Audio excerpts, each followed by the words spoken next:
श्री प्रदीप जाधव यांच्या माहितीनुसार खोचे तालुका हातकणंगले गावातील दानपेटी आणि सीसीटीव्ही बसवण्यावरून वाद, हाणामारीत रूपांतर, शांततेसाठी समजुतीचे प्रयत्न सुरू.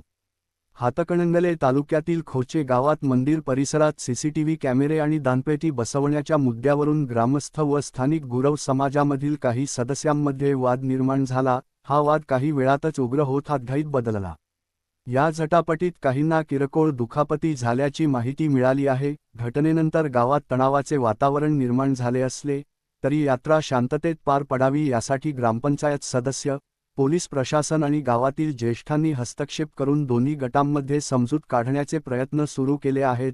घटनेची माहिती मिळताच पोलिसांनी घटनास्थळी तात्काळ धाव घेत हस्तक्षेप केला आणि परिस्थिती नियंत्रणात आणली. सध्या गावात पोलीस बंदोबस्त तैनात करण्यात आला असून पुढील तपास सुरू आहे. गावातील नागरिकांनी संयम बाळगावा आणि शांतता राखावी, असे आवाहन ग्रामप्रशासनाने केले आहे. धन्यवाद.